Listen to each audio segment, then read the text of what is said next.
இன்று ஒரு தகவல். முதல் நாளன்று டிவிகே அலுவலகத்தில் 50,000 வேட்பு மனுக்கள் பெறப்பட்டுள்ளது. இச்செயல் அரசியல்வாதிகளிடையே ஒரு மிகப்பெரிய சாதனையாக கருதப்படுகிறது. இதுபோன்று ஒரே நாளில் இந்த அளவுக்கு எந்த கட்சியிலும் வேட்பு மனு தரப்படவில்லை. இது ஒரு big achievement in TVK party. அடுத்தது ஃபேமிலி இன்ஃப்ளூயன்ஸ்.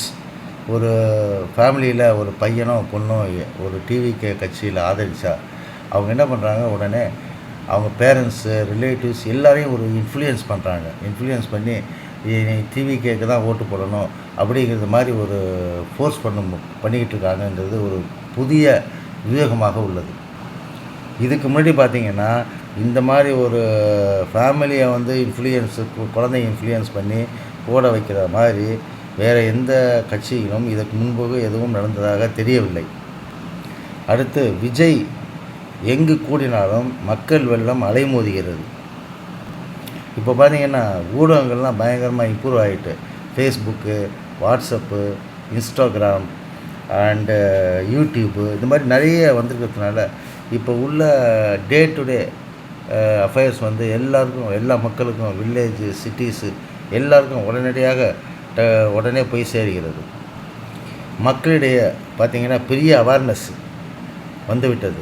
முன்னாடி மாதிரிலாம் இப்போ ஒரு நியூஸ் பேப்பரை படிக்கணும், தியேட்டருக்கு போய் படம் பார்க்கணும், அந்த மாதிரி ஒரு ஸ்டேஜ் இல்லாமல் இந்த ஒவ்வொரு கையிலையும் ஒரு செல்லு வச்சுக்கிட்டு அது என்ன நடக்குதுன்றது புதிய அவேர்னஸ் வந்துவிட்டது.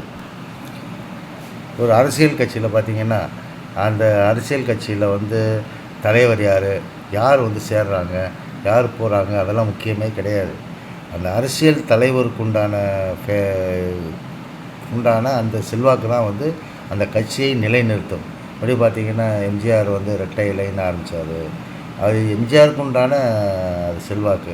அதே மாதிரி ஜெயலலிதா, கலைஞர் கருணாநிதி இந்த மாதிரி வரும்போது, விஜய்னு வரும்போதும் விஜய்க்கு தான் அந்த செல்வாக்கை ஒழிய அவங்க எவ்வளோ பேர் கட்சியில் சேர்றாங்க, எத்தனை பேர் வெளியில் போகிறாங்க, அதை பற்றி மக்கள் கவலைப்படுவதே கிடையாது. அது TVK means that is Vijay. அவங்க என்ன சொல்லியிருக்காரு, நான் எல்லாருமே விஜய் தான், ஃபேமிலியில் இருக்கிற அனைவருமே, என்னை ஆதரிப்பவர்கள் அனைவருமே ஒவ்வொருத்தரும் விஜய் தான் அப்படின்னு கிளியராக சொல்லியிருக்காரு. மீதி பேர் சொல்கிற மாதிரி விஜய் இது 10% தான் வருவார், 15% தான் வருவார் அப்படிங்கிறதெல்லாம் தெரியல. அது என்ன பர்சன்ட் வருவார், 20 வருவாரா, 30 வருவாரா, அது மக்களின் கையில் தான் இருக்குது. மக்கள் தான் டிசைடிங் அத்தாரிட்டி. ஒவ்வொரு மக்களும் அவருடைய ஓட்டுகளை வைத்து அரசியல்வாதிகளை தலைவராக்குவதோ வேணாங்கிறது அவங்க தான் தீர்மானிக்கிறாங்க. எனவே நம்ம ஓட்டு எண்ணும்போது தான் அதன் உண்மை நிலை தெரியும்.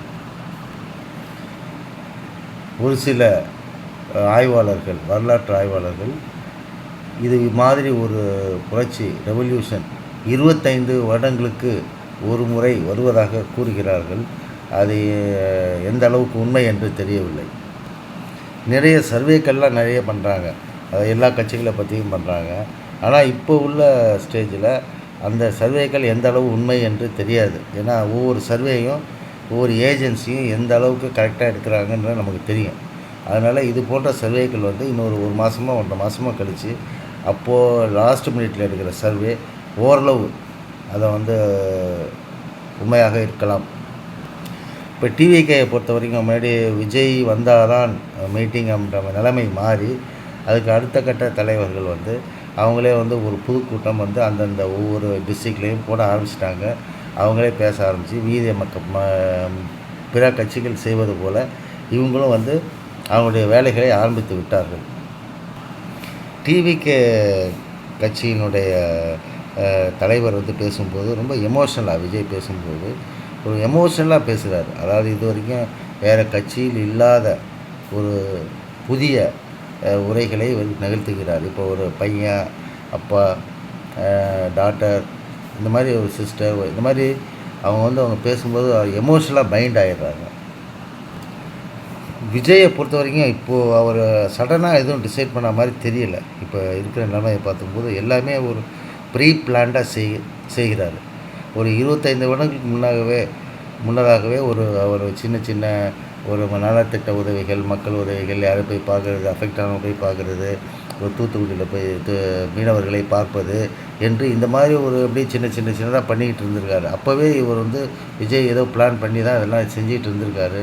இப்போ வந்து அதனுடைய முடிவில் வந்து ஒரு டிசைடடாக தீர்மானமாக அரசியலில் இறங்கியிருக்காருன்னு தான் நான் நினைக்கிறேன். மேலும் புதிய திருப்பங்களை கொண்டுள்ளது அரசியல் அரங்கில். மேலும் மீண்டும் பழைய அடுத்த காணொளிகளை பார்க்கலாம்.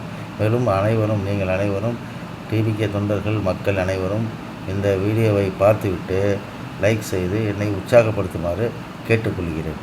நன்றி, வணக்கம்.